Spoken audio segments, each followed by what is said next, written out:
विशेष आनंदाचा दिवस 15 तारीख काल झालेली जी 15 तारीख, त्या 15 तारखेला आपल्याला पावसाचं आपल्या इकडं आगमन झालं. थोड्या प्रमाणात का होईना, काल दुपारी पाऊस झाला आणि आज रात्री 15 तारखेच्या संध्याकाळी पण थोडाफार पाऊस झाला. आपल्याला आपण पहिल्यांदाच विचार केला होता की आपल्याला या जे आपण जे 4.5 फुटाचे जे बेड घेतले होते त्याच्यामध्ये आपल्याला हे जे मधातले जे दांड पडलेले आहेत ना, त्याच्यामध्ये आपल्याला मूग आणि उडीद करायचा होता. तर आपल्या या 2 पट्ट्या आहेत, ही आणि ही एक पट्टी.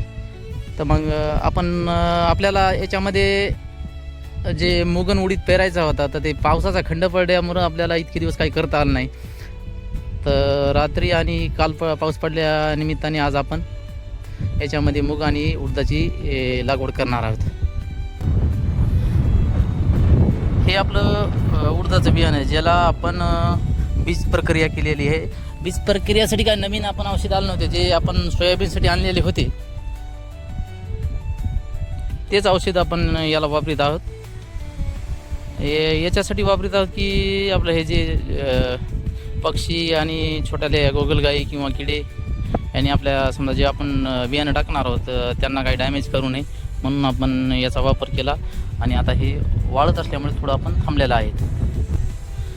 हा जो गेर आपल्याला टोकन यंत्रासोबत आलेला होता, तर आपण कंपनीला विचारल्याच्यानंतर आपल्याला असं सांगण्यात आलं की जे त्याच्यामध्ये एक असा गेअर आहे की तिथं जॉईंटमध्ये डबल होल तुम्हाला दिसतं आणि मुगाचे दाणे त्याच्यामध्ये तुम्हाला योग्य प्रमाणात आपल्याला पडल्या जातात.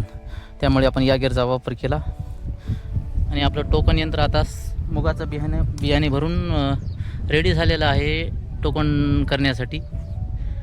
तर आपल्याला निघाल्याच्या नंतर आपण एक असाच व्हिडिओ बनवणार आहोत. मग पाहूत आपण कसलं निघालं आपलं बियाणं.